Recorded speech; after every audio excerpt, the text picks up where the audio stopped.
Assalamualaikum warahmatullahi wabarakatuh. Alhamdulillahirrahmanirrahim. Wa bihi nasta'in wa la umuri dunya wa din. Wassalatu wassalamu ala asrofil anbiya'i wal mursalin wa ala alihi wa sahbihi wa sallam ajma'in. Amma ba'du. Yang terhormat kepala sekolah SMA Negeri Santang Bapak SPB, yang saya hormati Bapak Ibu guru, staf TU yang dapat berkumpul pada siang hari ini. Selanjutnya saya ucapkan terima kasih banyak karena Bapak Ibu telah mau ikut berpartisipasi bergabung dalam kegiatan kami, yaitu penerapan budaya positif. Baiklah, adalah bersama-sama kita ucapkan kita lanjutkan mengucap syukur kita atas kehadiran Allah Subhanahu wa Ta'ala yang mana kita masih diberikan rahmat taufik serta hidayah sehingga pada hari ini kita masih bisa berkumpul di ruangan labor fisika ini dengan berbahagia. Selanjutnya salawat serta salam tetap kita curahkan kepada junjungan kita yaitu Nabi besar Nabi Muhammad SAW yang mana beliau telah memberikan dari alam dunia dengan menuju alam yang terang dengan para agama yang kami itu Islam atau Islam dengan mengucapkan Allahumma sholli ala sayyidina Muhammad wa ala ali sayyidina Muhammad. Baiklah Bapak Ibu yang hadir pada hari ini, selanjutnya akan ada sambutan dari Bapak Kepala Sekolah yang perlu kita dengarkan kepada Bapak Menteri. Kami persilakan.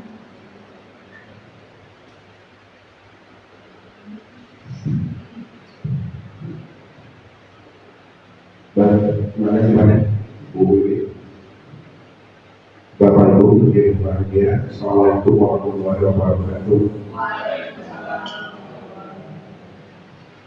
Yang saya hormati Bapak Ibu Kepala Sekolah, yang saya hormati Ibu dari CGP, Guru Penggerak, Ibu Nilasari, Ibu Surtianur,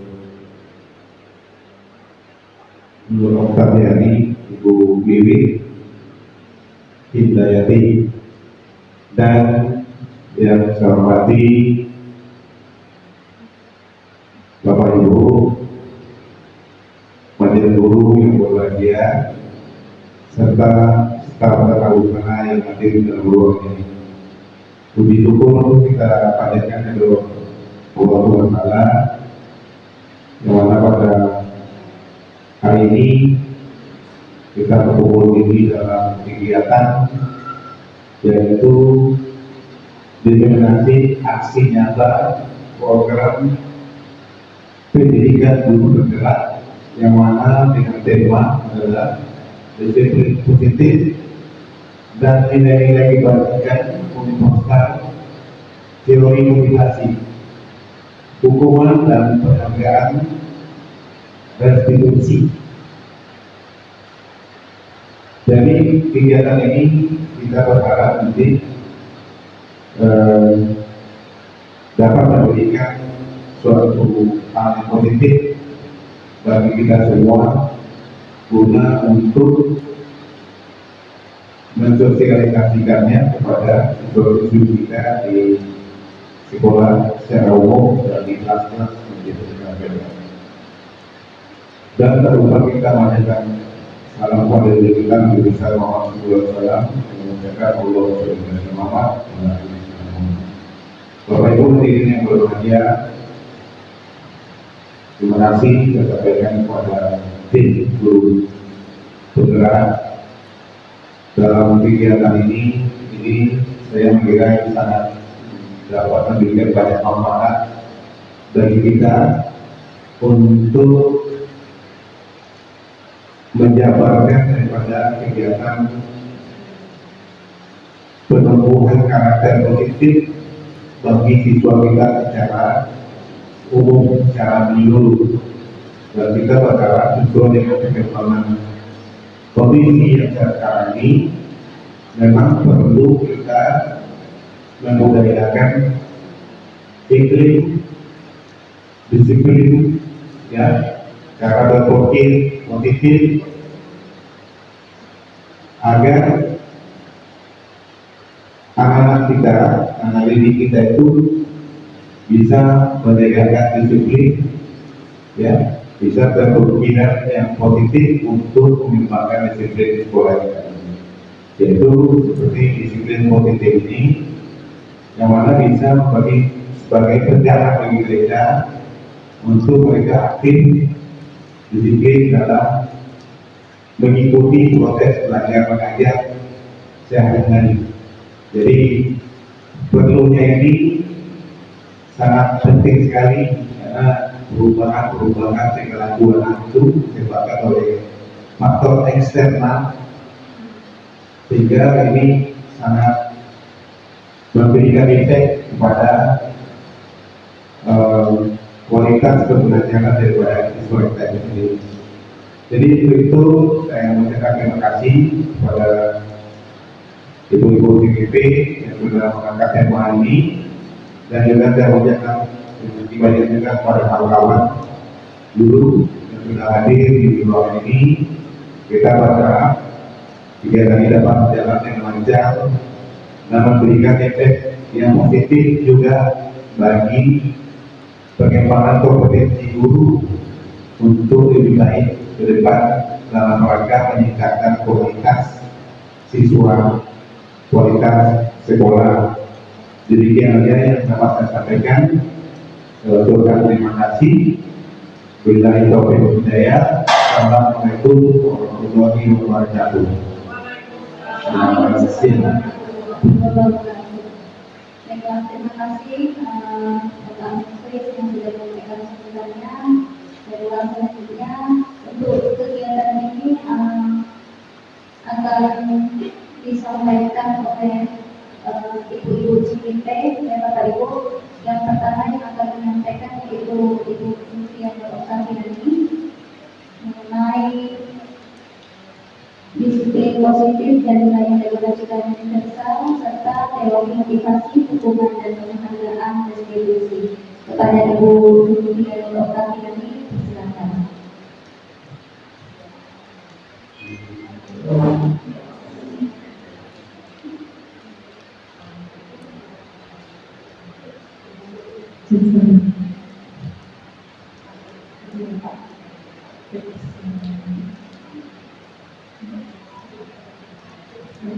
Sebelum saya mulai diseminasi kegiatan ini, izinkan saya untuk berpantun Bapak Ibu.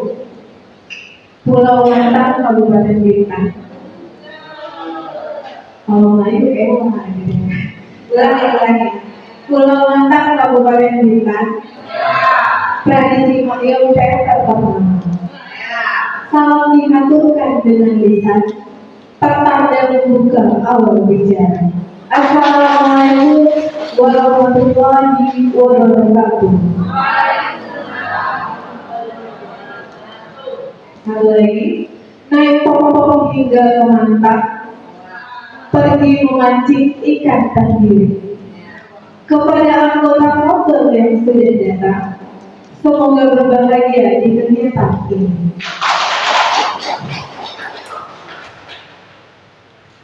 Baik Bapak Ibu, untuk kegiatan komunitas belajar pada kesempatan kali ini saya mengajak Bapak Ibu tergabung di ruangan ini menyaksikan diseminasi dari kami para CPP Angkatan 10 Kabupaten Bintan Provinsi Kepulauan Riau yang akan menyampaikan tentang apa yang sudah kami pelajari melalui pendidikan guru penggerak, terutama khususnya kepada modul budaya positif atau disiplin positif. Baik Bapak Ibu, ini merupakan terobosan baru. Hal baiknya ini juga bisa kita terapkan di pembelajaran kita di kelas. Jadi sebelum kita memulai pembelajaran, kita buat dulu namanya kalau kita kenal dulu kontrak belajar, atau sekarang tuh yang trennya kesepakatan kelas atau keyakinan kelas. Nah begitu juga dengan komunitas belajar kita pada hari ini. Baik Bapak Ibu, kita menyepakati semuanya ya, karena namanya kesepakatan berarti tidak kesepakatan dari survei saja, tapi dari kita semua para peserta yang hadir pada hari ini. Bapak Ibu bisa kira-kira penuh semangat dalam mengikuti kegiatan kali ini? Semangat ya, harus semangat mengikuti kegiatan ini. Yang kedua, kita nantinya mungkin diminta berdiskusi atau partisipasinya menuangkan pendapat, bisa kira-kira untuk aktif berdiskusi. Oke, terima kasih. Hadir seutuhnya, ya maksudnya hadir seutuhnya berarti jiwa dan raga semuanya di sini gitu ya. Mudah-mudahan. Izin ketika ingin keluar ruangan atau ingin bertanya, ini biar ada sifat saling menghargai di antara satu kita sama lainnya. Baik, hargai waktu bersama kita kurang lebih 1 jam ke depan. Ini kesepakatan kita di komunitas belajar. Sepakat Bapak Ibu? Alhamdulillah, terima kasih. Baik, sebelum saya menyampaikan apa yang sudah kami dapatkan dari pendidikan guru penggerak tentang budaya positif, kami ingin menyampaikan dulu tujuan dari diseminasi ini. Yang pertama, kami ingin menjelaskan makna kontrol dari paparan teori kontrol Dr. William Glasser, miskonsepsi yang terjadi di kehidupan sehari-hari dan perubahan paradigma stimulus respon kepada teori kontrol. Yang kedua, menjelaskan makna disiplin positif dan kaitannya dengan teori kontrol dengan 3 motivasi perilaku manusia. Yang ketiga, menjelaskannya pentingnya memilih dan menentukan nilai-nilai kebajikan yang akan diyakini dan disepakati oleh seluruh warga sekolah sehingga kelak tercipta sebuah budaya positif. Yang keempat, menjelaskan dan menganalisis teori motivasi dan motivasi intrinsik. Dan yang kelima, menjelaskan konsep hukuman dan penghargaan dan konsep pendekatan restitusi. Baik Bapak Ibu, sebelum kita mulai, saya ingin bertanya dulu kepada Bapak Ibu, stigma atau paradigma atau pemikiran kita pada saat ini terkait apa yang sudah kita lakukan dalam pembelajaran. Nah, yang pertama, kira-kira Bapak Ibu setuju atau tidak? Kalau setuju kenapa? Kalau tidak kenapa? Saya mohon nanti curahan pendapatnya. Yang pertama, hukuman dapat mendisiplinkan anak. Hukuman dapat mendisiplinkan anak. Bapak Ibu setuju atau sepakat dengan pernyataan ini? Oke, berarti mengatakan setuju. Yang lain bagaimana? Ada yang tidak. Oke. Ada yang setuju kira-kira yang mau berpendapat siapa yang kira-kira? Berarti mau apa?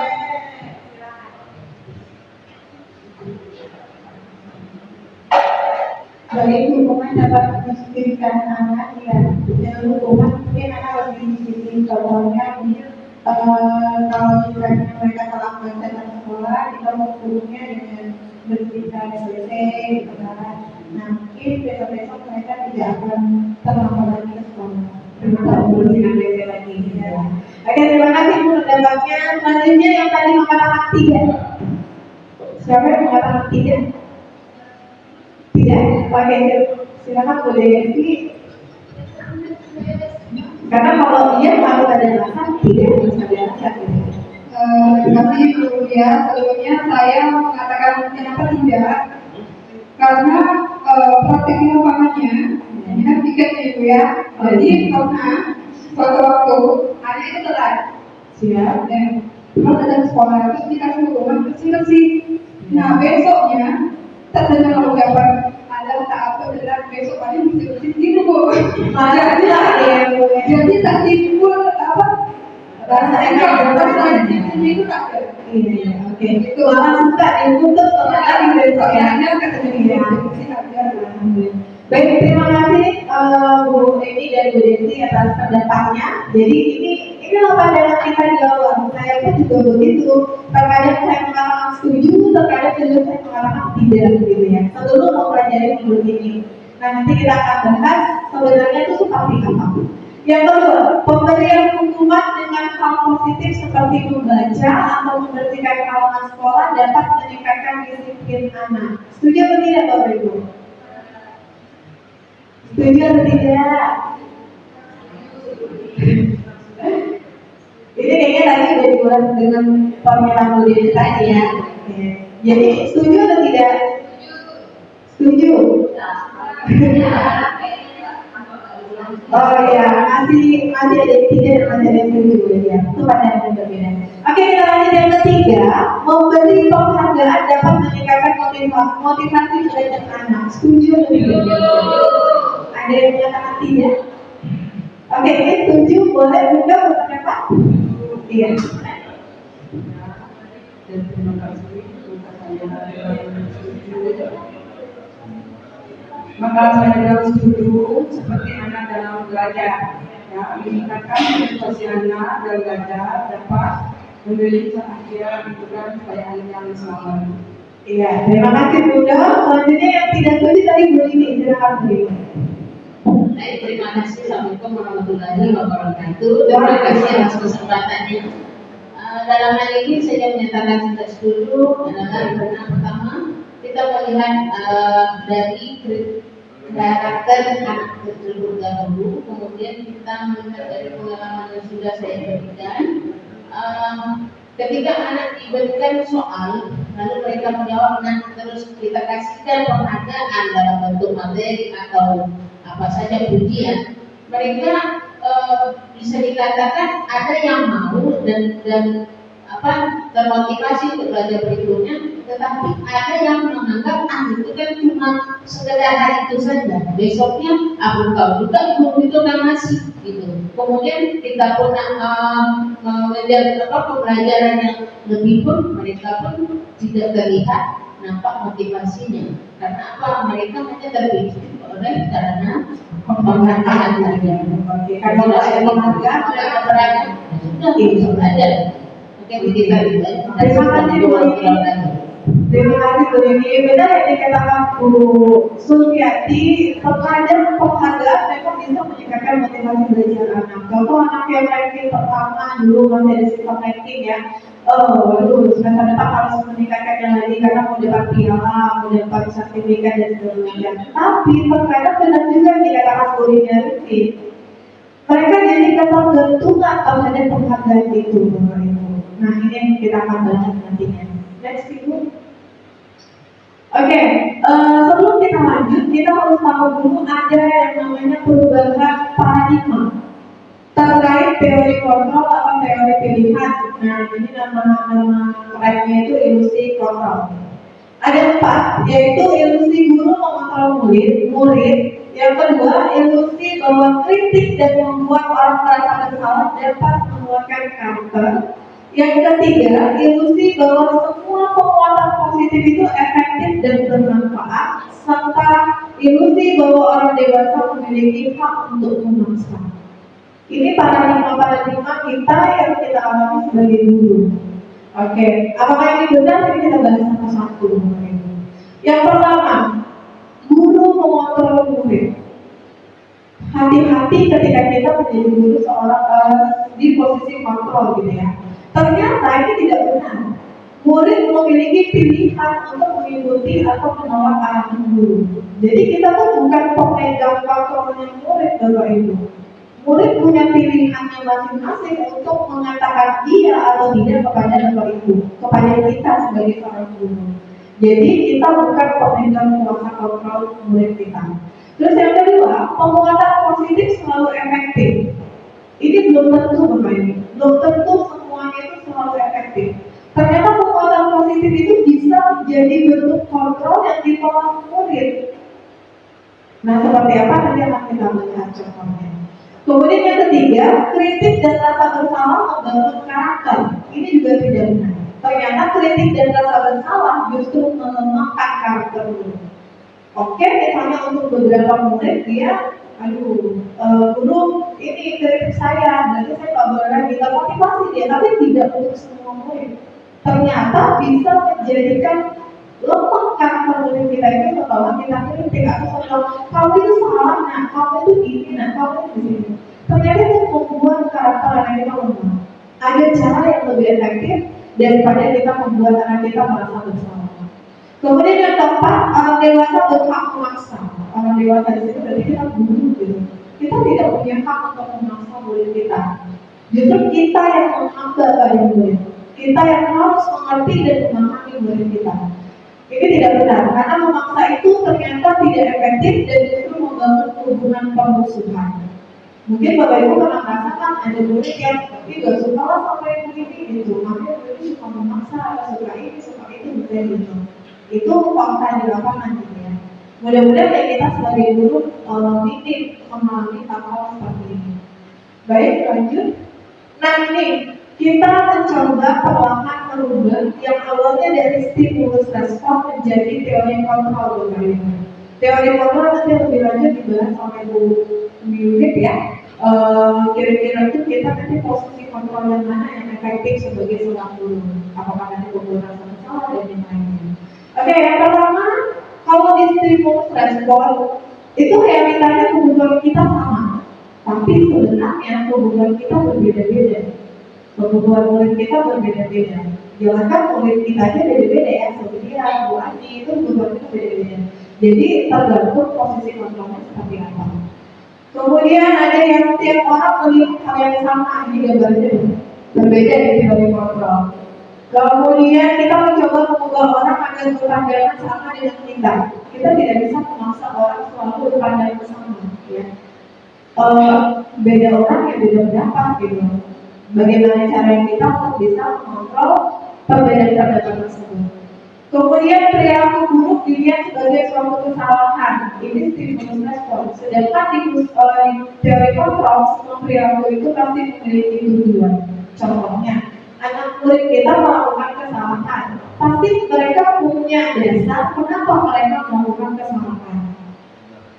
Misal mereka kesalahannya terlambat, bisa yang iseng memang membuat kesalahan, mau cari-cari perhatian, itu adalah kebutuhan mereka. Mereka ingin diperhatikan, oleh dari semua buat kesalahan. Itu salah satu kebutuhan murid kita. Jadi kita harus paham dulu, murid kita itu punya kebutuhan apa sehingga mereka membuat sesuatu hal yang tidak sesuai dengan nilai-nilai kebaikan yang kita yakini. Next, lanjut.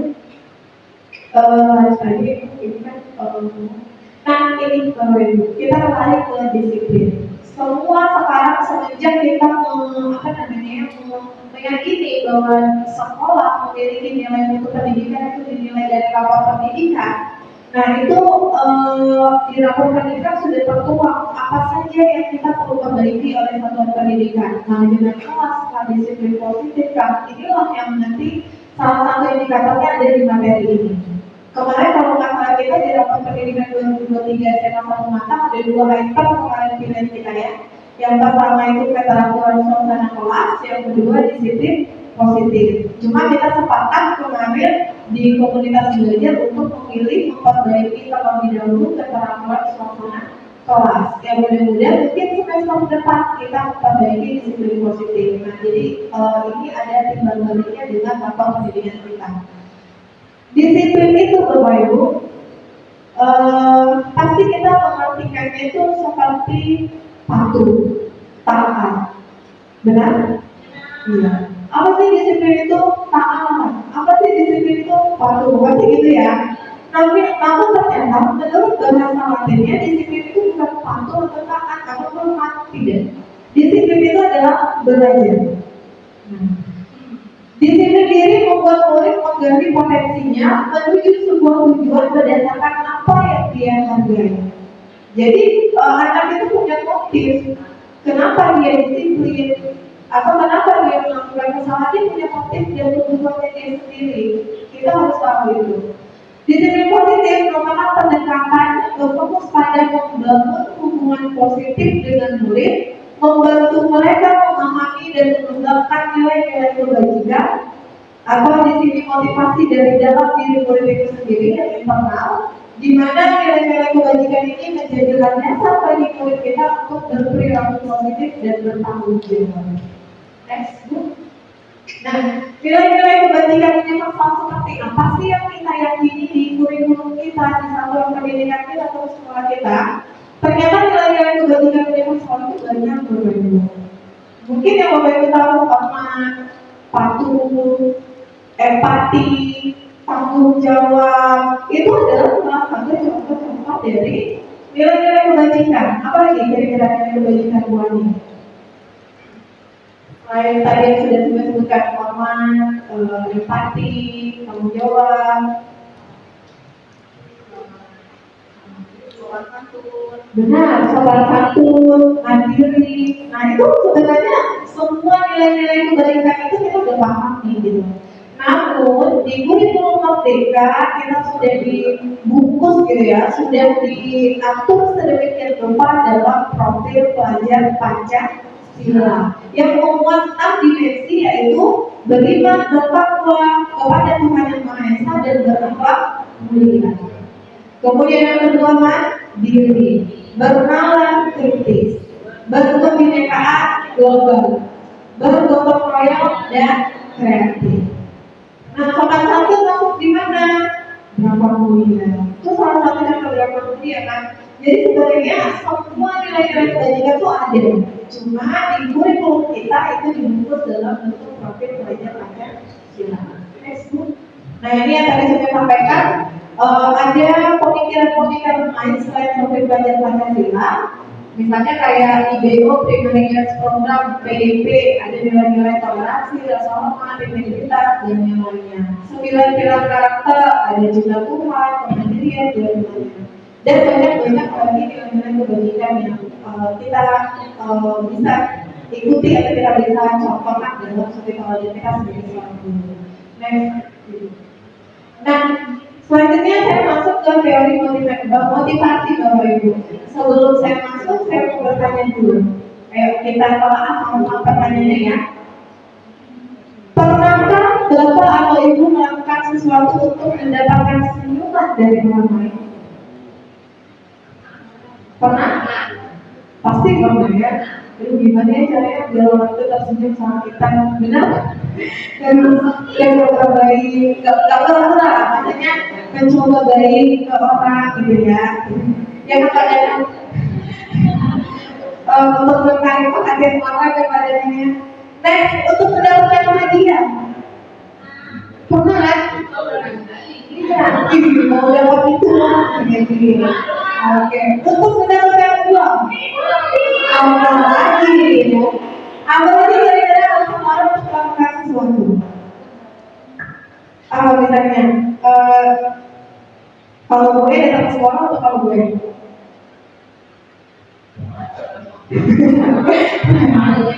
Salah satu yang akan jadinya untuk mendapatkan uang juga ya, dari keluarga gitu. Nah, terkadang kita melakukan sesuatu itu karena kita menghindari rasa sakit atau ketidaknyamanan kita. Benar nggak Bapak? Udahlah, demi dia, gitu ya, demi orang tua, demi anak kita, gitu ya. Gak apa-apa kita yang sakit, yang penting anak kita bahagia. Benar nggak? Apalagi yang udah ibu-ibu, bapak yang udah pengalaman gitu ya. Kalau dia kan anaknya masih kecil, mungkin belum terlalu euforia ke sana gitu. Belum itu, iya. Nah terkadang kita juga melakukan sesuatu itu untuk mendapatkan apa yang kita mau, gitu jelas, ya.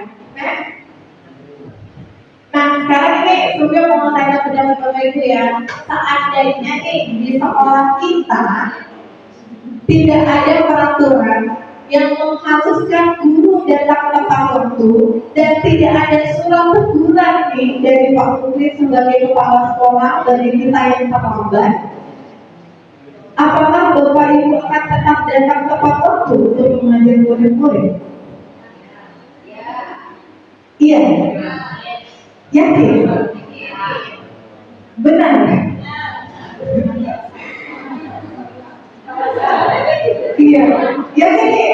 Kita ada hukuman, kami tegur, kenapa kalau terlambat aja lah datang pakai ini ya? Kayak gitu. Akhirnya kita mau bersuara lagi dulu.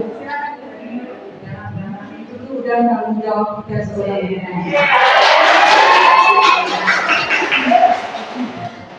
Baik, benar, Bapak mengatakan ini sudah tanggung jawab kita sebagai seorang guru.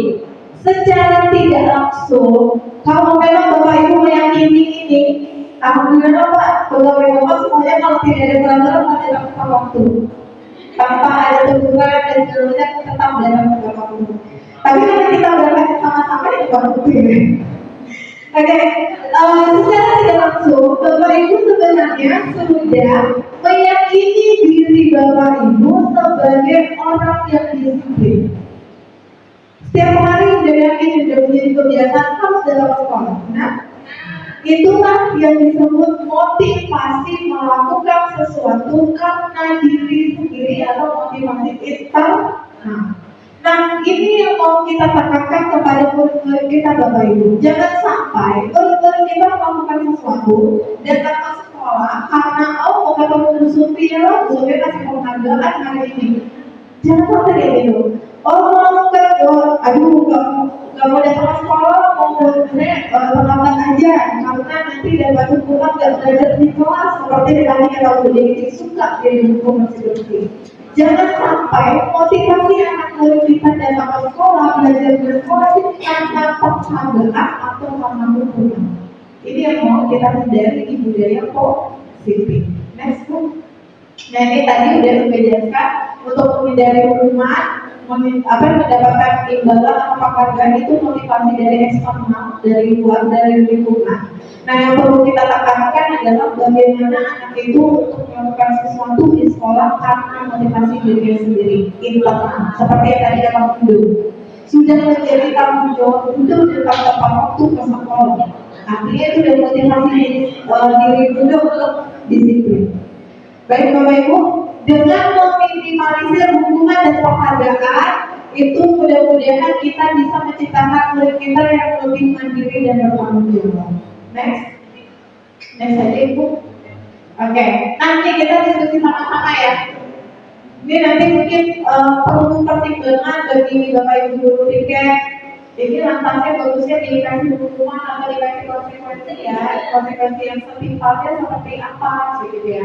Oke, yang pertama nih, mencatat 100 kali di dalam buku kalimat. Saya tidak akan menambah lagi karena terlambat ke sekolah. Ini salah satu bentuk hukuman atau konsekuensi.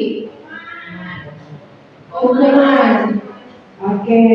Lari mengelilingi lapangan basket 2 kali karena terlambat hadir sekolah. Hukuman. Murid diminta untuk push up 15 kali karena tidak menggunakan masker di sekolah. Jadi pertanyaannya berlaku pada masa pandemi kemarin ya. Menggantikan kertas tugas teman yang pernah dicoret-coret. Iya benar, konsekuensi. Dia harus mengganti apa yang sudah dia lakukan. Membersihkan tumpahan air di meja tulis karena tersenggol pada saat belajar. Murid disuruh untuk mengenakan sepatu seharian. Ini tidak mengenakan sepatu seharian karena dia tidak menggunakan sepatu seharian. Iya, ini bisa jadi malu buat dia mengambil cek rem gitu ya, kan. Lari mengelilingi lapangan basket 2 kali karena terlambat 10 menit untuk belajar yoga.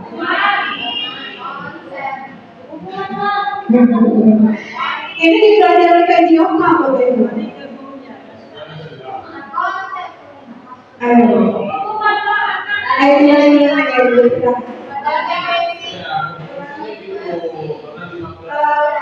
dari olahraga.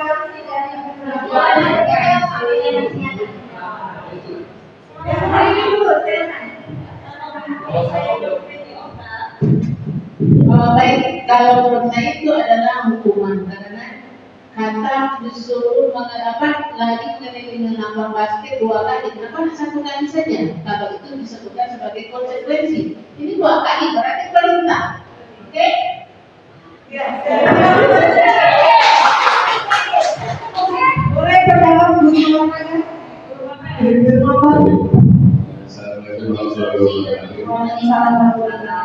Mengenai lari di lapangan karena terlambat di dalam PJOK, berhubungan saya adalah PJOK, saya akan membuat perjanjian dalam kelas tersebut mengenai keterlambatan datang siswa.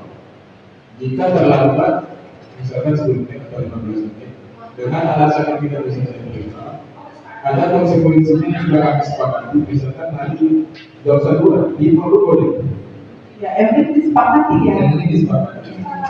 Jadi yang jawaban terakhir itu menurut saya itu adalah konsekuensi dari mapan bermanfaat.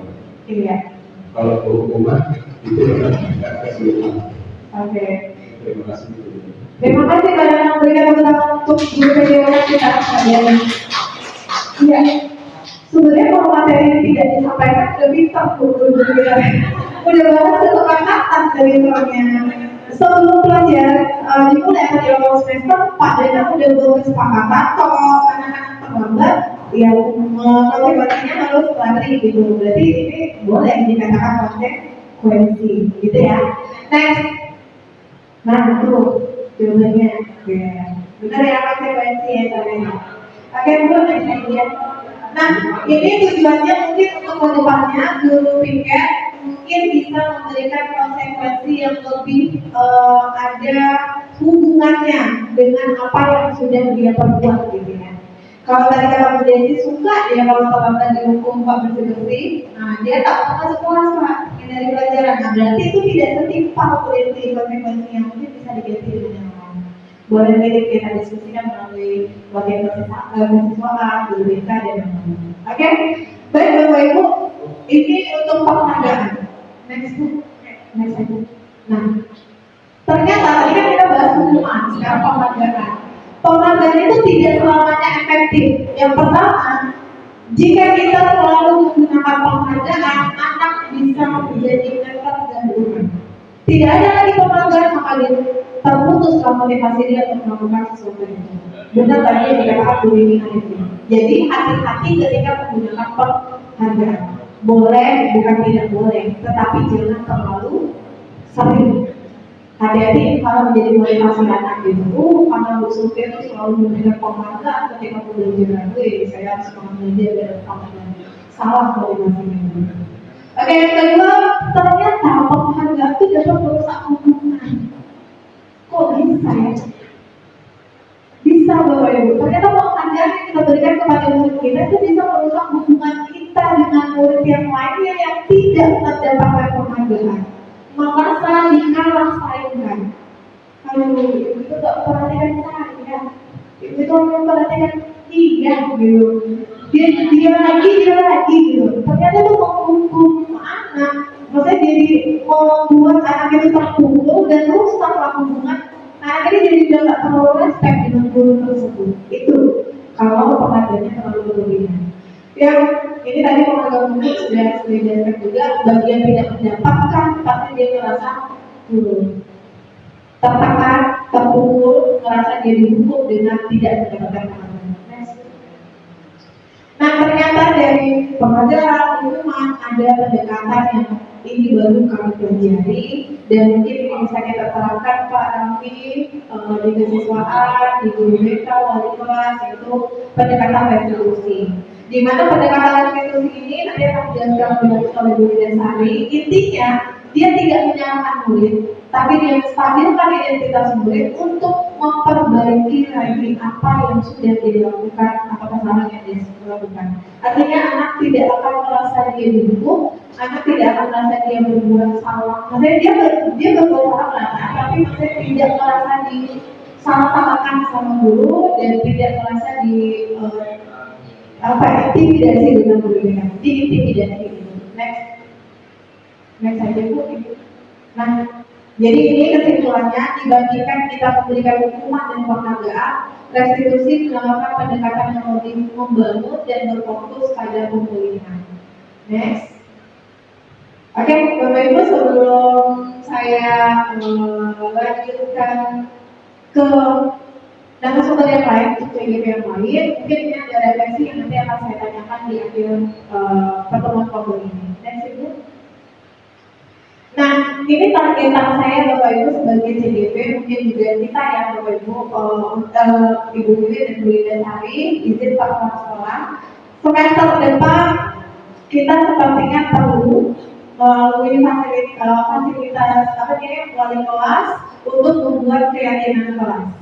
Jadi nanti wali kelas bersama murid-murid di kelas untuk membuat keyakinan kelas yang disepakati dan ini ditempel di kelas masing-masing. Karena kita di SMA satu mata belum menerapkan, gitu ya. Jadi ini targetan kami para CGP untuk menerapkan salah satu pendapat budaya positif yaitu keyakinan kelas. Mungkin akan dilanjutkan nanti di program berikutnya bagaimana tahapan-tahapannya, cara membuatnya, dan sampai ke proses penerapannya. Next.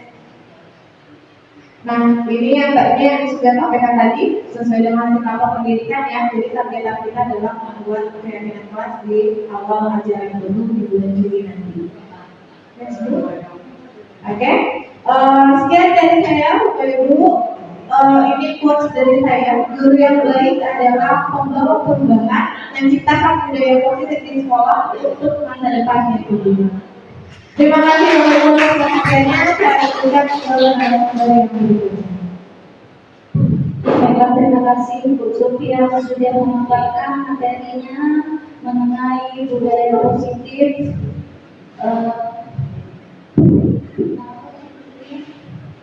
Ya, Bu Sufi tadi tentang sisi positif dan nilai-nilai kebajikan universal dan teori motivasi dukungan dan penghargaan studi.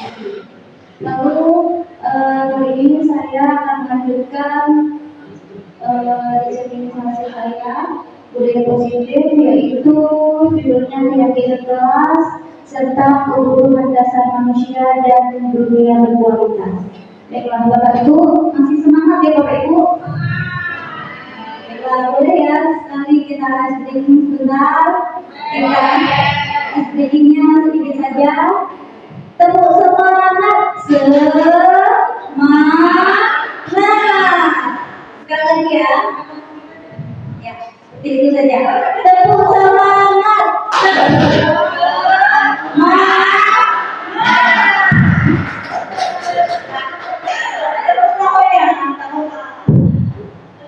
baiklah Bapak Ibu, mengenai keyakinan kelas, boleh next Bu? Ya, keyakinan kelas. Saya akan menyampaikan sedikit mengenai keyakinan kelas ini. Mengapa tidak peraturan saja? Lalu mengapa harus keyakinan kelas?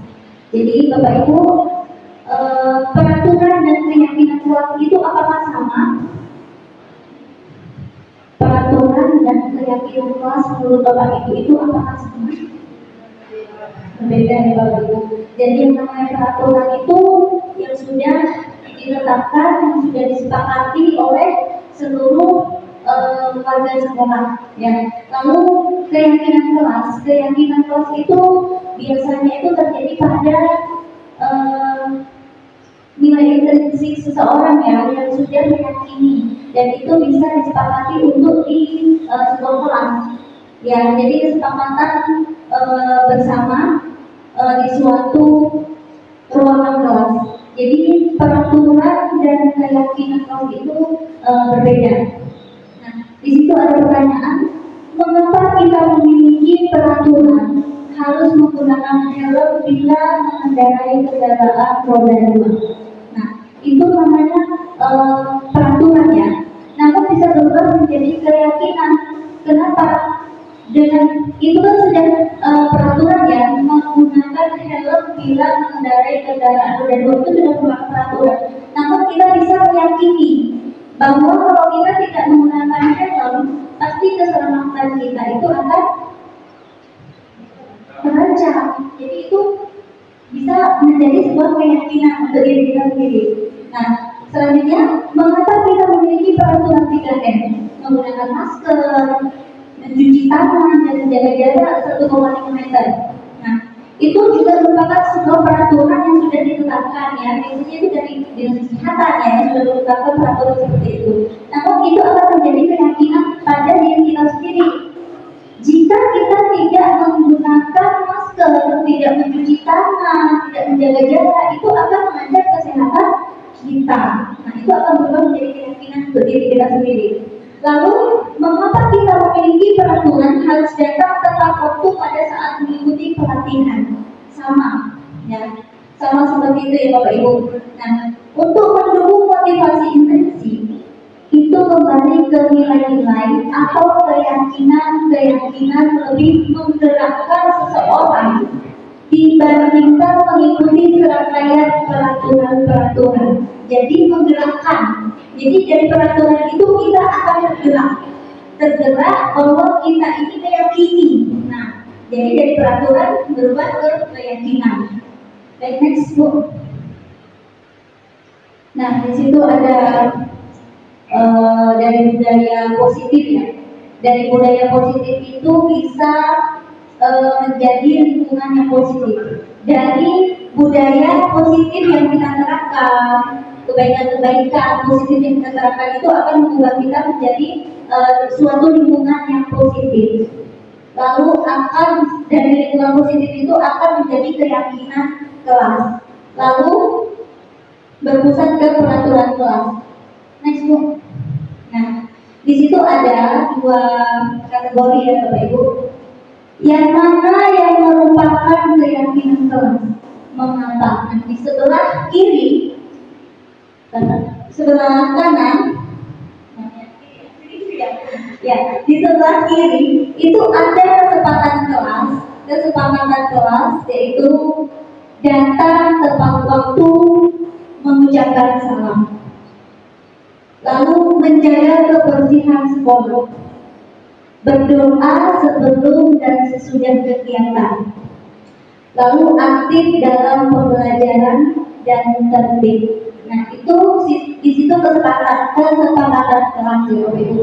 Lalu di sebelah kanannya itu juga kesepakatan kelas. Kami guru dan murid yang saling menyayangi. Kami murid yang semangat belajar. Kami murid yang peduli dengan teman-teman. Nah, menurut Bapak Ibu, di situ mana yang lebih ke keyakinan kelas? Itu kan ada dua-duanya kesepakatan kelas. Mana yang lebih ke keyakinan kelas? Sebelah kiri atau sebelah kanan? Sebelah kanan. Sebelah kanan. Alasannya kenapa Bu? Ada yang bisa memberikan alasan kenapa keyakinan kelas itu di sebelah kanan? Siapa yang bisa memberikan alasan? Mohon dibantu. Karena dari terima kasih. Kalau menurut saya, karena dari kata-kata itu ada kami, guru dan murid, berarti bersama-sama, lebih bagus yang kanan. Terima kasih Ibu Adriani. Aplausnya dulu. Ya. Jadi menurut Ibu Adriani yang merupakan keyakinan kelas itu di sebelah kanan karena di situ ada kalimat kami guru dan murid yang saling menyayangi. Nah, sebenarnya untuk keyakinan kelas itu di situ ada kalimatnya saling menyayangi. Ya, saling menyayangi itu timbulnya dari siapa? Dari diri sendiri, gitu ya. Jadi bukan merupakan sebuah peraturan, ya. Ya, peraturan itu kesepakatan sudah ditentukan, ditetapkan, dan kita harus tegakkan, kita harus jalankan. Dari situ saling menyayangi itu munculnya dari intrinsik dari diri kita sendiri. Lalu ada kami murid yang semangat belajar. Semangat itu munculnya dari siapa? Dari diri sendiri, ya. Dari diri sendiri kita kalau sudah memiliki rasa semangat, kita akan siap untuk belajar. Lalu ada kami murid yang peduli dengan teman-teman. Nah, jadi berbeda ya Bapak Ibu kesepakatan kelas dengan keyakinan kelas. Baiklah, next. Nah, di situ ada tabel T dan tabel Y. Kegiatan pendalaman keyakinan kelas pada tabel T dan tabel Y. Nah, di situ ada kalimat hormat di tabel Y ya, hormat. Hormat itu di situ ada 3, yaitu terdengar, terlihat, dan berperilaku. Ya, terdengar. Dari kata hormat, terdengar itu seperti apa, Bapak Ibu? Kalimatnya terdengar. Satu orang berbicara, yuk saya bantu. Ya, itu lebih terdengar ke rasa hormat, ya, menghormati. Kita bisa selesaikan ini bersama-sama. Nah, jadi kita itu membicarakannya dengan rasa hormat, ya. Terus tolong ya, permisi. Nah, itu lebih ke terdengar hormat ya. Kita terdengar seperti hormat gitu, menghormati. Lalu terlihat, kata hormat yang terlihat itu seperti apa Bapak Ibu? berempati terhadap perasaan orang lain. Ya, kita berempati. Jadi itu akan lebih terlihat, lebih menghormati. Kita berempati kepada orang lain berarti kita menghormati orang lain. Ya, terus memegang barang milik orang lain hanya dengan izinnya. Nah, kita itu menghormati orang lain. Kalau tidak ada izinnya, kita tidak menghormati orang lain. Itu akan terlihat seperti hormat kita ya. Lalu mendengarkan dengan sesama, terus senantiasa berbuat baik, berbagi, itu sudah terlihat kita seperti hormat ya Bapak Ibu. Lalu berperilaku seperti apa? Orang yang hormat itu berperilaku seperti apa? Tersenyum ramah ya, tersenyum ramah, lalu memberikan salam, hormat juga berjabat tangan. Nah, itu akan terlihat lebih hormat ya Bapak Ibu. Itu pada tabel Y. Nah, sekarang pada tabel T, hormat itu seperti apa ya? Di sebelah kanan ada tampak seperti dan tidak tampak seperti. Tampak seperti itu datanya tepat waktu. Jadi masih dalam kata hormat ya, kita datang tepat waktu ya. Tampak seperti. Lalu tidak tampak sepertinya seperti apa? Sering hadir terlambat, berarti tidak menghormati. Ya, nah seperti itu. Menyapa teman dan guru setiap hari itu sudah menghormati. Tak acuh kepada teman dan guru itu tidak tampak seperti menghormati. Tak acuh. Ya. Lalu di situ ada bekerja, tabel T-nya ada bekerja. Bekerja itu tampak seperti apa? Tekun bekerja dan menyimak guru, menyerahkan tugas tepat waktu, itu akan tampak hormat dan menunjukkan dalam pekerjaannya. Lalu tidak tampak sepertinya seperti apa? Ya, tidak mendengarkan guru dan acuh tak acuh. Tugasnya tidak diberikan. Ya, seperti itu Bapak Ibu. Next. Nah, di situ ada tabel peraturan dan keyakinan kelas. Nah, peraturannya seperti apa di situ? Selalu kembalikan buku ke tempatnya. Keyakinan kelasnya apa? Nah, bertanggung jawab itu sudah merupakan keyakinan kelas. Nah, jadi peraturan dan keyakinan kelas itu tadi berbeda ya Bapak Ibu. Selalu kembalikan buku ke tempatnya merupakan tanggung jawab. Yang kedua, dilarang mengganggu orang lain. Keyakinan kelasnya apa? Menghormati. Ya, jadi menghormati itu bentuknya dari diri kita juga. Itu merupakan keyakinan kelas. Lalu hadir di sekolah 15 menit sebelum pembelajaran dimulai, itu peraturan. Keyakinan kelasnya seperti apa? Ya, menghormati juga ya. Dilarang melakukan kekerasan, saling menyayangi, bergantian atau menunggu giliran. Keyakinan kelasnya bergantian. Banyak sih keyakinan kelas itu yang muncul dari diri kita sendiri. Menggunakan masker tadi, keselamatan, keyakinan kelasnya. Jadi kita yakin kalau kita menggunakan masker ya itu akan mencegah dari dari virus. Jadi keyakinan kelas dan peraturan itu memang berbeda. Baiklah, next book.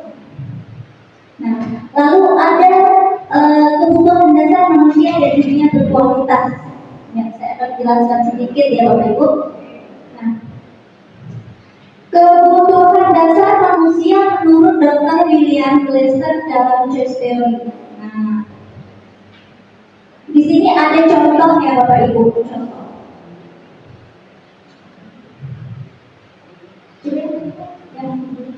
Dengan mempelajari dan memahami konsep kebutuhan dasar manusia, kita dapat mengembangkan empati dan pengertian yang lebih dalam terhadap kebutuhan dasar orang lain di sekitar kita. Hal ini memungkinkan kita untuk menjadi lebih peka terhadap kebutuhan orang lain dan memberikan dukungan yang sesuai.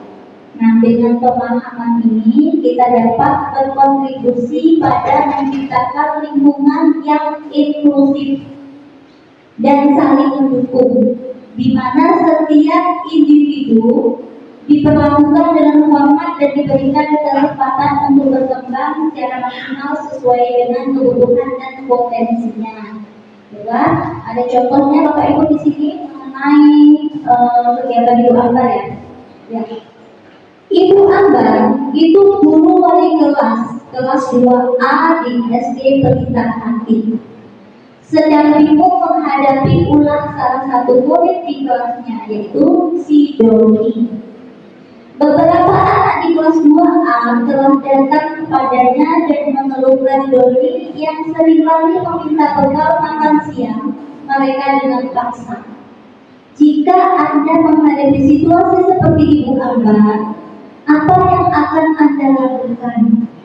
Menurut Anda nih, kira-kira apa alasan Doni melakukan hal itu? Ya. Next, Bu.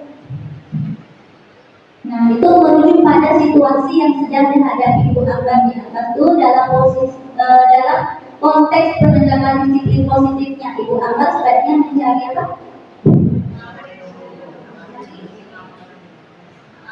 Mencari tahu dulu ya alasan Doni melakukan tindakan tersebut agar mengetahui kebutuhan mana yang sedang berusaha dipenuhi oleh si Doni. Ya.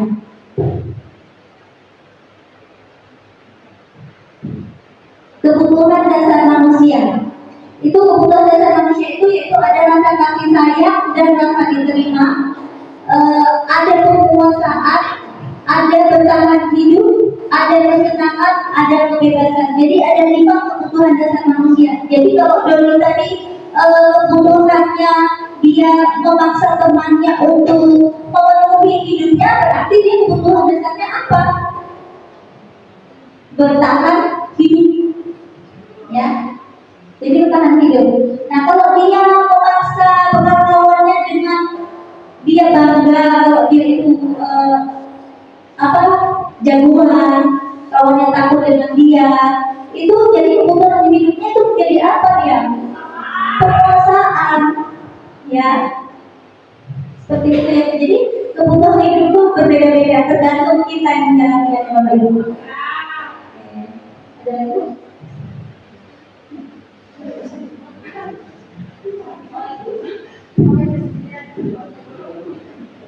Oke, baiklah Bapak Ibu, itu saja yang dapat saya sampaikan. Terima kasih atas perhatiannya. Selanjutnya akan dilanjutkan dengan Ibu Linda Sari. Kepada Ibu Linda Sari dipersilakan. Terima kasih, Bu.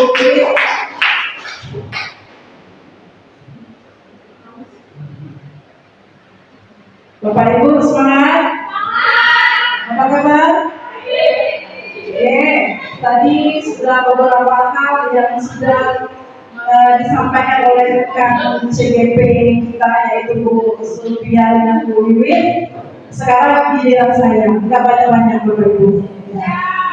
Mungkin perlu sedikit ya, biar nggak ngantuk. Sudah nggak ada Bapak Ibu. Bapak Ibu, kita Marina menari di atas menara. Marina menari di atas menara. Nanti Bapak Ibu dengarkan instruksi saya ya. Saya lanjut nanti konsentrasi kan ini. Oke, ayo berdiri semua, berdiri.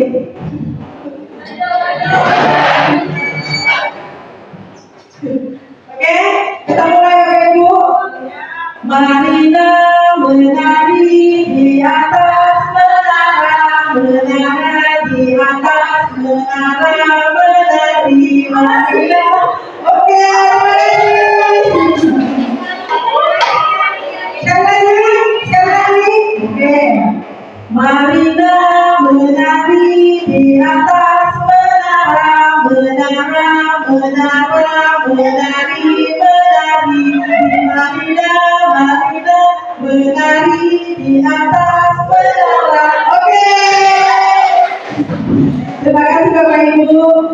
maklum sudah siang, jadi saya pasti merasakan ya rasa lelah, ngantuk. Ya. Tapi saya di sini berterima kasih karena Bapak Ibu sudah mensupport kami untuk hadir bersama-sama di sini.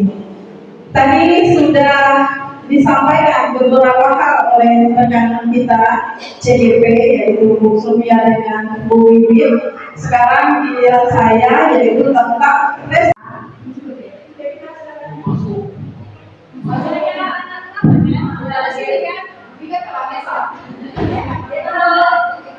Aku pikir.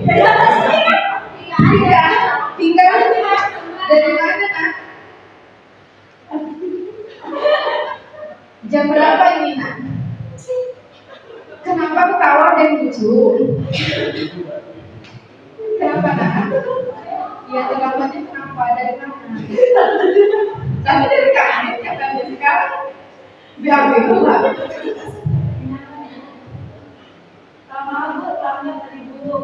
Terlambatnya kenapa nak? Terlambatnya besar. Sekarang jam berapa?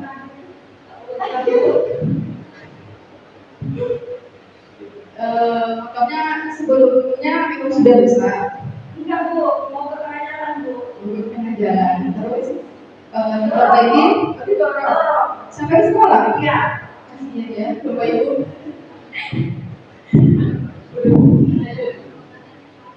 Lanjut sampai dia masuk. Iya. Mau kemana kan? Emang saya sudah masih dulu. Belum kan? Bisa diceritakan ketika kenapa Bapak bisa ngobrol? Tadi di sekolah itu pengajaran makin mulai Bu.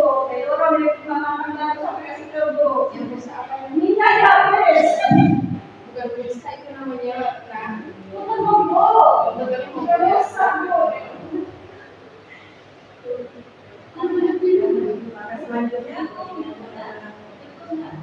gimana dengan pembelajaran? sama Yaya. Apakah boleh masuk siswanya atau gimana? Karena pembelajaran kita sudah memulai, kita boleh guru bisikan dulu. Ibu bikin dulu Bu.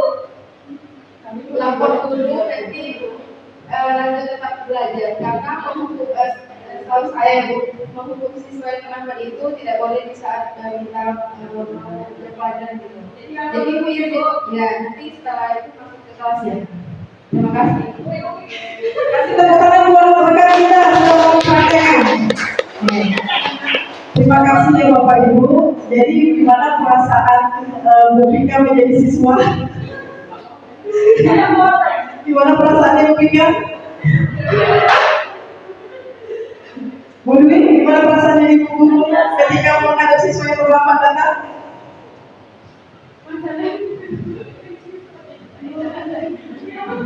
Nah, baik Bapak Ibu, sekarang kita mau belajar tentang restitusi. Jadi kita perlu menganalisa tentang restitusi ini sebagai kita seorang guru. Jadi dari cerita alur tadi, siswa yang terlambat, kemudian cara gurunya menanganinya, kira-kira kalau kita masuk ke restitusi 5 posisi kontrol yang dikembangkan oleh Diana Kosen ini, kira-kira Bu Dwi ini masuknya kategori mana?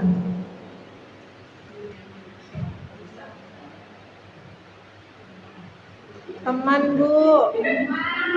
Ayo coba yang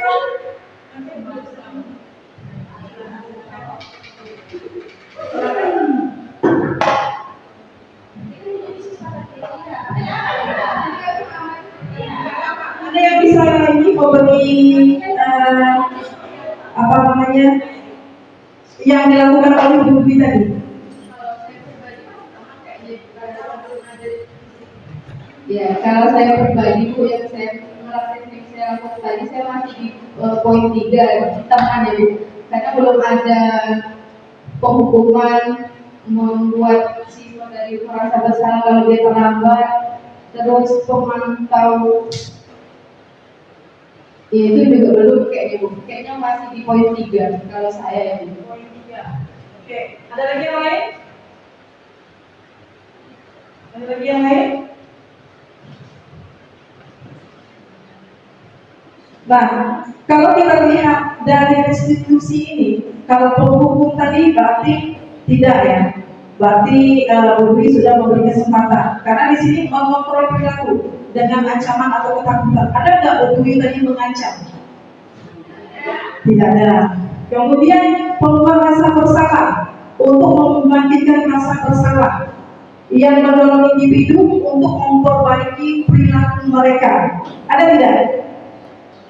Ada nggak yang Budi sampaikan? Tidak. Kemudian teman untuk mempengaruhi perilaku dengan cara yang positif dan membangun hubungan yang baik. Ada, oke, teman tadi ya.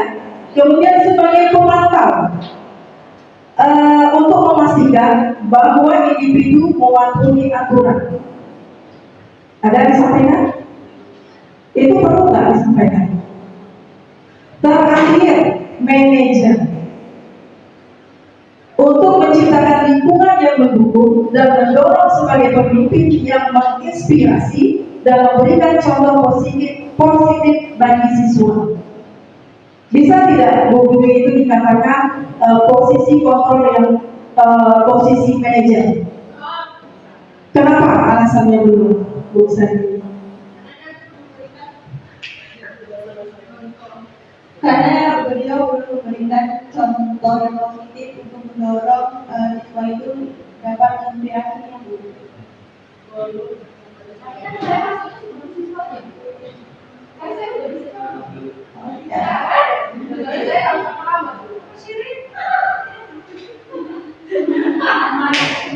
Hukumannya Bu, bagi itu Bu, hukuman yang positif itu belum diterapkan Bu.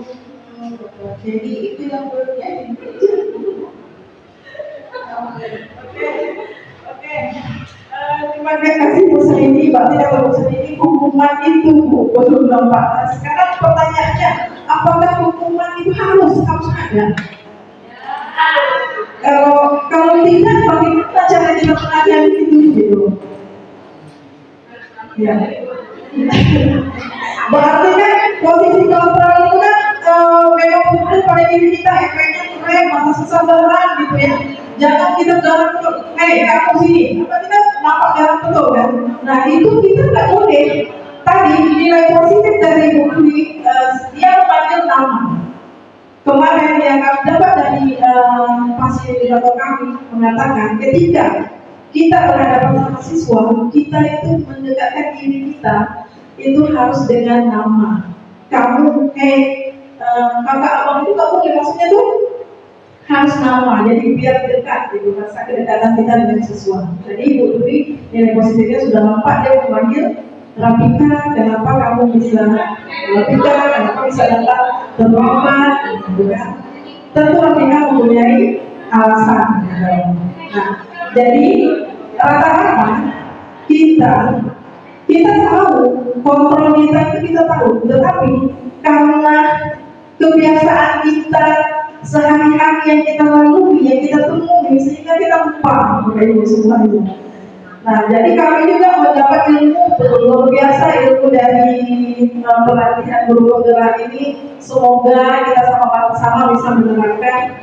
Salah satunya adalah kesabaran kita.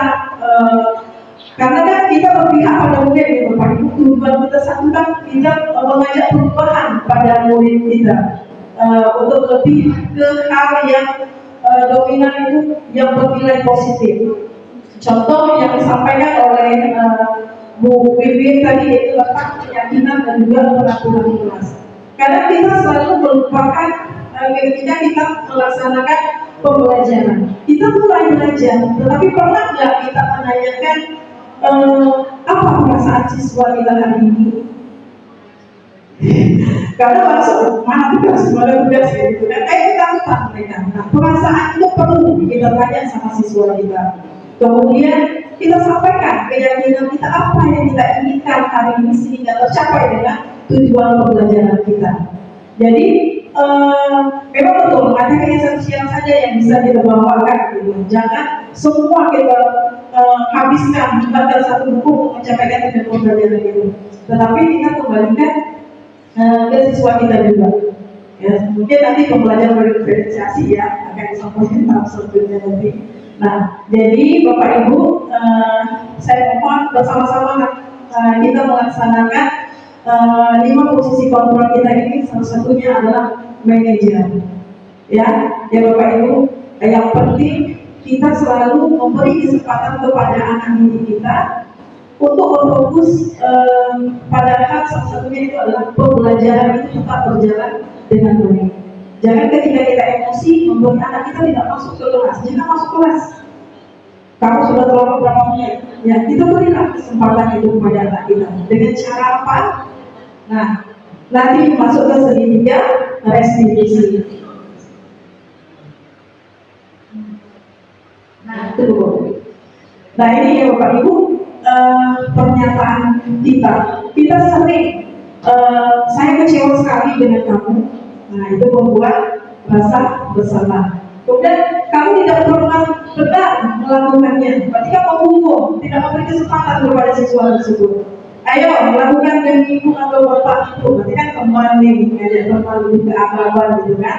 Kemudian sebagai pemantau, apakah kamu mau mendapatkan stiker atau penghargaan pada hari ini? Berarti itu adalah pemantau. Kemudian dengan manajer, bagaimana kamu bisa menyelesaikan masalah ini? Berarti kan kita kembali ke siswa tersebut untuk mereka itu memberi argumentasi untuk menyelesaikan permasalahan hari ini. Bu, saya terlambat tadi karena kata Pikiran mengatakan minyak habis gitu kan. Nah, terus seperti ini. Berarti kan dia masih ada niat untuk pergi ke sekolah. Kita terima dulu penjelasan dari anak tersebut. Tak usah kita langsung kita hukum. Jadi mungkin selama ini kita salah, mungkin bisa bersama-sama kita memperbaiki keadaan itu. Kemudian ayat dari sama ya, hukum kamu. Gimana Bu Dwi? Bu Dwi merasa sudah melakukan segitiga diskusi ini dengan baik. Yang mana betul Bu Dwi?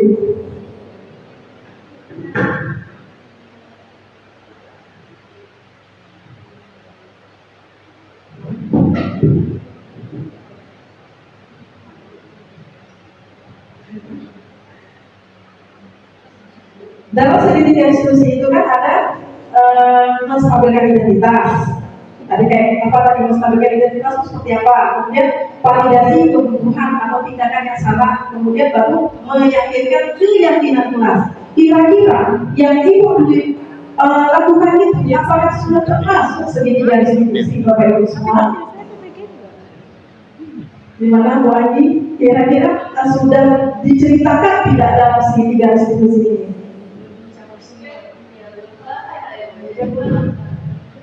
Terima kasih. Maaf ya Bu Dewi. Mungkin beda ya. Tapi mungkin karena belum selesai menyelesaikan pengalaman siswa tadi, jadi ya mungkin belum nyambung semua. Tapi yang jelas kayaknya tadi udah ada tuh yang kamu tentu punya alasan mengapa melakukan itu, terus ya atur respon. Kalau lain mungkin nanti kalau skenario bisa lebih panjang mungkin bisa lebih lengkap ya. Terima kasih ya. Terima kasih Bu Andi atas tanggapan dari pertanyaan saya. Ada lagi yang lain? Bu Lady Arifin? Kategori validasi kebutuhan kemudian menstabilkan identitas ini seperti apa maksudnya? Kemudian menanyakan keyakinan. Tapi pada dasarnya keyakinan sudah paham. Tapi yang dua ini itu konteksnya seperti apa di dalam apa tadi yang skenario tadi ya Bu ya. Oke, terima kasih Bu atas pertanyaan yang belum Ibu jelaskan, belum Ibu mengerti dari skenario yang dibuat oleh kita tadi. Oke, mungkin kurang panjang ya. Tetapi alur dari segitiga diskusi kita kan salah satu tadi kan menstabilkan identitas. Bu Dewi tadi dia pernah dia memanggil siswa tersebut. Kemudian dia menanyakan kenapa kamu terlambat. Ada nggak Bu Dewi mengatakan, ayo nak, ayo Pika ikut saya, ikut ke ruang saya. Ibu tidak memanggil kamu ya nak. dari keterlambatan kamu ini? Ada nggak yang berkata jujur ini? Tidak.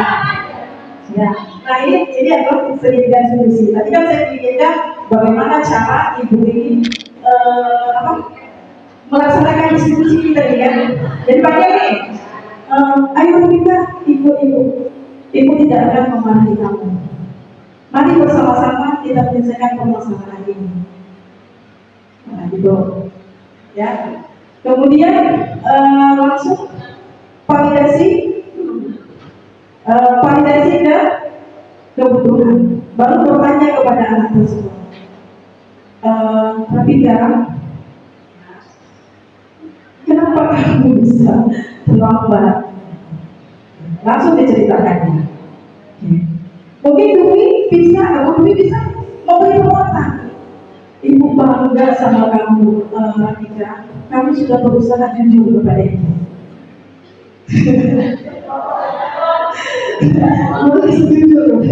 jujur mengakui kesalahan itu. Tapi, Rabika dari sini, kamu akan tidak tentang keyakinan kelas kita, tapi menanyakan keyakinan kelas atau menanyakan keyakinan sekolah kita. Masih ingat tidak keyakinan kelas atau keyakinan sekolah yang pernah kita sepakati?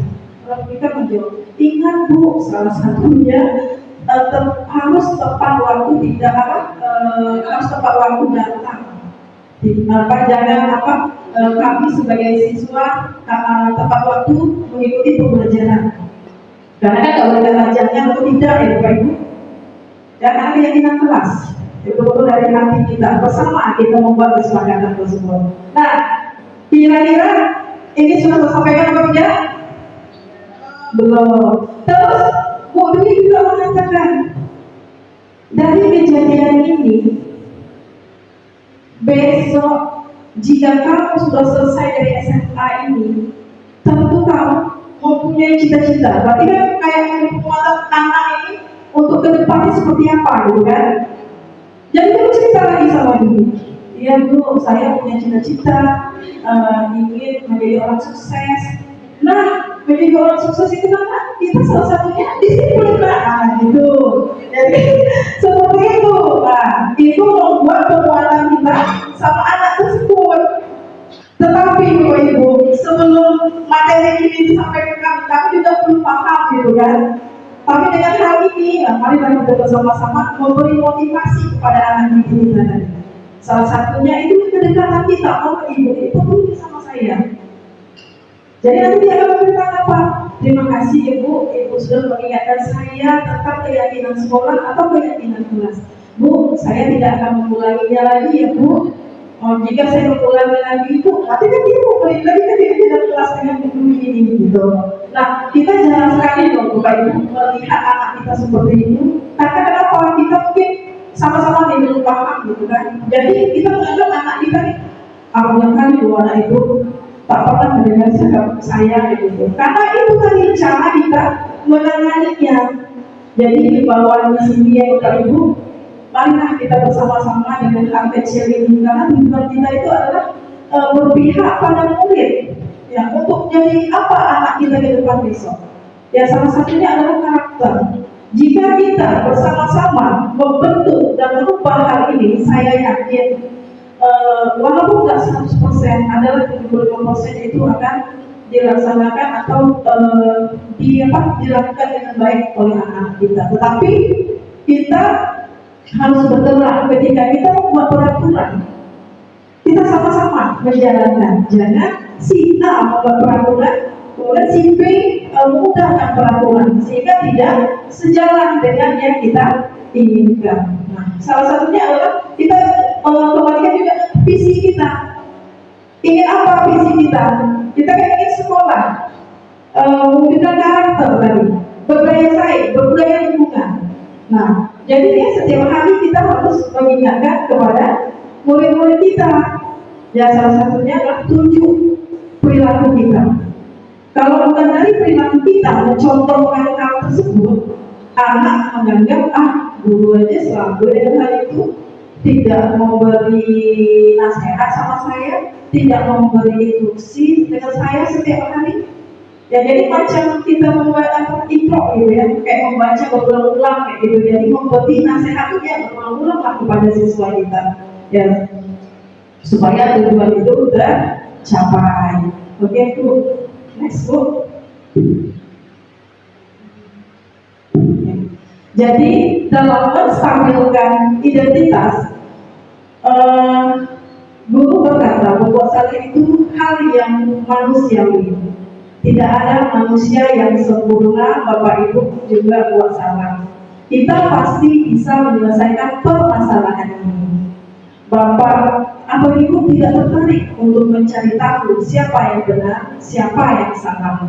Bapak Ibu lebih tertarik untuk menyelesaikan masalah ini.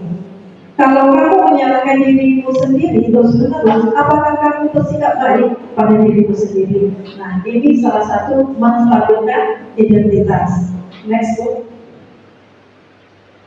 Oke, tadi saya sudah menjelaskan kemudian dari validasi tindakan yang salah tadi. Berarti kan kita menanyakan kesalahan anak dulu, dia menjelaskan, baru kita terapkan ke keyakinan kelas atau keyakinan sekolah yang pernah kita buat bersama-sama untuk anak itu mengingat gitu. Jadi mungkin itu saja Bapak Ibu, materi saya tidak banyak karena tadi sudah dijelaskan oleh rekan 2CGP dari nilai-nilai kebajikan, yang tentang penghargaan, kemudian keyakinan kelas, dan saya posisi segitiga restitusi sudah saya jelaskan. Jadi ini merupakan refleksi terakhir ya Bapak Ibu. Setelah mempelajari ini, saya akan menjadi guru yang seperti apakah dalam restitusi, posisi kontrol dan segitiga restitusi ini. Ini refleksi saya. Mungkin itu saja Bapak Ibu, terlebih kurang dari penyampaian saya. Coach saya hari ini, ubahlah diri kita dulu, barulah kita bisa mengajak perubahan itu. Itu konsepnya. Semoga kita bisa bersama-sama menjalani budaya positif ini untuk sekolah tercinta kita. Walaupun di pulau, saya tidak menginginkan kita selalu dibanding-bandingkan dengan sekolah kota. Karena saya inginkan anak pulau itu harus maju, harus mempunyai identitas yang luar biasa yang akan digunakan untuk masa depan nanti. Dan saya akhiri, Assalamualaikum warahmatullahi wabarakatuh.